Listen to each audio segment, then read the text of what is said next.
আসসালামু আলাইকুম রহমতুল্লাহ। হজরত আবু সাঈদ খুদরি রাদিয়াল্লাহু তাআলা আনহু থেকে বর্ণিত, হুজুর সাল্লাল্লাহু আলাইহি ওয়াসাল্লাম ইরশাদ করেছেন, পূর্ববর্তী যুগে একজন লোক ছিল যে কিনা 999 জন মানুষকে হত্যা করেছে। তো হঠাৎ করে তার দিলে তওবা করার ইচ্ছা জেগেছে। সে নিজেকে অনুতপ্ত মনে করেছে। তো তিনি এলাকার লোকদের কাছে জিজ্ঞাসা করলেন যে তৎকালীন সবচেয়ে বড় আলেম কোথায় থাকে। তো মানুষ তাকে সেই লোকেশন দিল। তিনি তখনকার সবচেয়ে বড় যে পাদ্রী, সে পাদ্রীর কাছে তিনি গেলেন। তো পাদ্রীকে তিনি গিয়ে বললেন যে আমি তো 999 জন মানুষকে হত্যা করেছি, তো আমার কি এখন কোনো তওবা করার সুযোগ আছে কিনা। পাদ্রী সাথে সাথে বলেছে যে না না না, তওবা করার কোনো সুযোগই নেই। তখন সেই লোক ওই পাদ্রীকে হত্যা করে 1000 হত্যা তিনি পূর্ণ করলেন। আবার মানুষকে জিজ্ঞাসা করলেন যে আর বড় আলেম কোথায় আছে। মানুষ তাকে আরেকজন আলেমের সন্ধান দিল। তো তিনি সে আলেমের উদ্দেশ্যে তিনি রওনা হলেন। আলেমের কাছে গিয়ে বললেন যে আমি তো 1000 মানুষকে হত্যা করেছি, আমি এখন নিজে অনেক অনুতপ্ত এবং আমি তওবা করতে চাই, আমার কি কোনো তওবা করার সুযোগ আছে কিনা।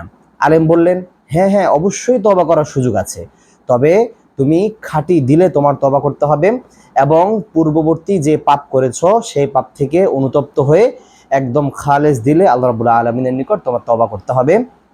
এবং তওবা করার পরে তুমি ওই এলাকায় আর ফিরে যাবে না, বরং আমি তোমাকে এমন একটা এলাকার সন্ধান দিচ্ছি যে জায়গায় মানুষে অনেক ইবাদত করে, তুমি ওই এলাকায় গিয়ে তুমি ইবাদত বান্দিগি শুরু করে দাও। তো ওই লোক ওই এলাকার দিকে যাত্রা শুরু করলো। অল্প একটু যেতে না যেতেই তার মৃত্যুর পয়গাম এসে গেল। এখন রহমতের ফেরেশতাও আসলো এবং আযাবের ফেরেশতাও আসলো। রহমতের ফেরেশতা বলছে তার রূহ আমরা কবজ করব, কেননা সে তো খাঁটি দিলে তওবা করেছে। এখন আযাবের ফেরেশতা বলছে না, তার রূহ আমরা কবজ করব, কেননা সে তো তওবা করার পরে কোনো ইবাদত করে নাই, একটা ইবাদতও সে করে নাই, সুতরাং আমরা তার রূহ কবজ করব। তখন একজন ফেরেশতা মানুষরূপী তাদের কাছে আসলো ফয়সালা করার জন্য এবং তিনি বলল যে তোমরা দুই এলাকার মধ্যবর্তী এলাকা তোমরা মাপো, যে এলাকা নিকটবর্তী হবে সেই ফেরেশতা তার জানটা কবজ করবেন। ঠিক যখন এলাকা মাপা হলো তখন ওই লোক যেই ইবাদত করার জন্য যেই এলাকার দিকে যাচ্ছে সেই এলাকা নিকটবর্তী হয়ে গেল। সুবহানাল্লাহ। তখন রহমতের ফেরেশতা তার জান কবজ করে নিয়ে গেল।